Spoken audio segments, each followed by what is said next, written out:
Bismillahirrahmanirrahim. Assalamualaikum warahmatullahi wabarakatuh. Pada kesempatan video kali ini saya akan menyampaikan hasil terjemah Fauriyah dari hasil tugas video yang pertama, yaitu tentang syubhat dan syahwat. Adapun hasilnya sebagai berikut.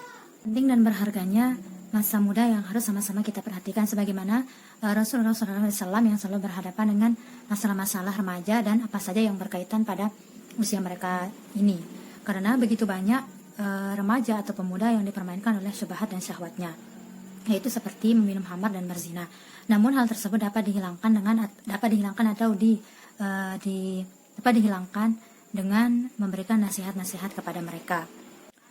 Adapun syahwat dan syubhat dan syahwat ini masuk kepada atau menguasai pada remaja, yaitu masuk melalui hati dan akal pikiran mereka. Akan tetapi ketika mereka diperdengarkan atau mendengarkan kepada mereka tentang ketakutan kepada Allah Subhanahu wa taala dan kecintaan kepada Allah Subhanahu wa taala, maka dengan begitu mereka akan sedikit lupa atau mulai lupa dengan syubhat dan syahwat mereka. Lalu yang dimana membuat mereka ingin meninggalkannya dan taat kepada Allah Subhanahu wa taala. Adapun syahwat itu lebih besar memberikan kemudaratan daripada syahwat. Ketika syahwat itu masuk ke dalam hati dan akal pikiran seseorang atau akal pikiran manusia, maka mereka akan mulai mengatakan bahwa sesungguhnya kita hidup dalam kebohongan, yaitu Islam, agama yang tidak memiliki Tuhan. Dan pemikiran semacam itu yang dimana dipengaruhi oleh syubhat, mereka akan beranggapan bahwa khamar itu tidak haram dan zina itu juga tidak haram.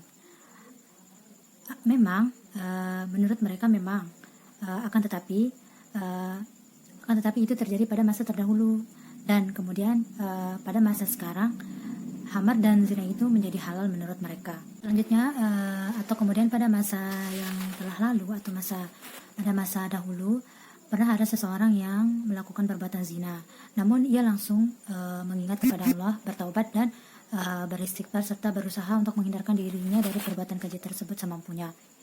Akan tetapi beda dengan pada masa saat sekarang ini, sebagian dari mereka menganggap bahwa zina itu adalah sesuatu yang halal, dan parahnya lagi mereka tidak pernah berpikir untuk bertaubat atau memohon ampun kepada Allah Subhanahu wa taala.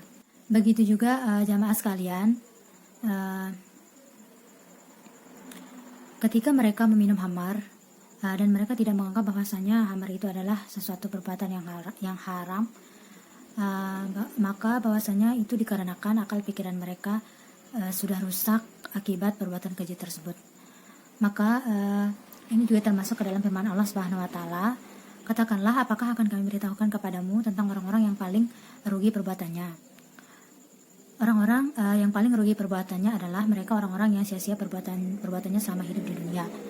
Sama mereka hidup di dunia, sedang mereka yang menganggap perbuatannya sama hidup di dunia adalah perbuatan yang baik. Sebagian manusia mengajarkan perbuatan itu adalah sebagian dari agama, akan tetapi yang dimaksudkan tidaklah semacam itu.